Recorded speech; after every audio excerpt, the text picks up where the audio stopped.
আমাদের কিছু বাঙালি ভাই বাহিরে এসে ভিক্ষা করে, যেমন সৌদি আরবে আইসা ওমরা হজ করতে আইসা, বড় হজ করতে আইসা তারা ভিক্ষা করে।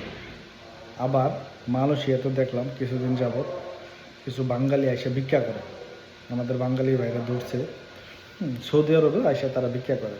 তো এইসব ভিক্ষা করা থেকে বিরত থাকেন। এইসব ভিক্ষা করলে আমাদের দেশের নাম, মান সম্মান কোথায় গিয়ে একবার দাঁড়ায় চিন্তা করছে, তারা এসে ভিক্ষা করে।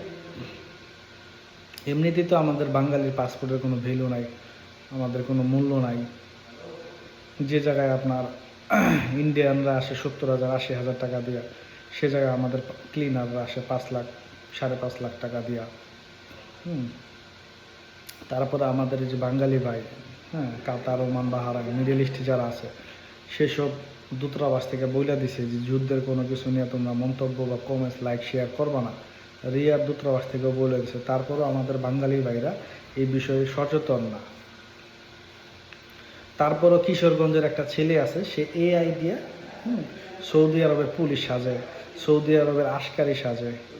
এসব সম্পূর্ণ নিষেধ। যদি ধরতে পারে তাহলে অনেক জরিমানা হবে।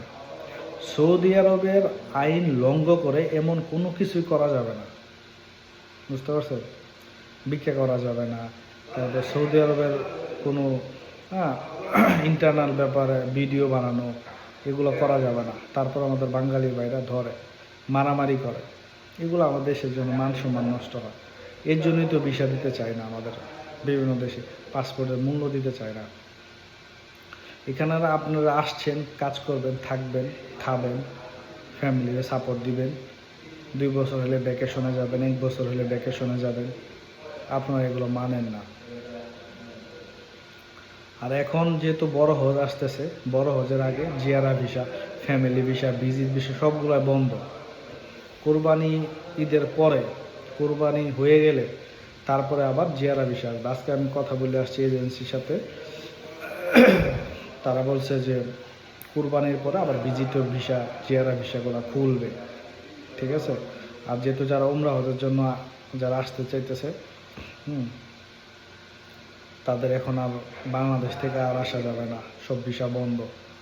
কারণ আগের যেগুলো আসলে টিকিট কাটা, তাদেরকেই এখন নিয়ে যাবে আর কি, বাইর করে দিবে আর কি।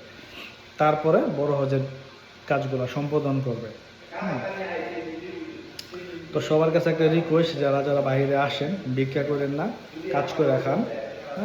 কারোর সাথে মারামারি করেন না, কারো ব্যাপারে মন্তব্য করে না, সৌদি আরবের দেশের আইন লঙ্ঘন করে এমন কিছু করেন না, তাহলে কিন্তু এটা আমার দেশের জন্য ক্ষতি। ঠিক আছে? সবাই ভালো থাকবেন। খোদা হাফেজ।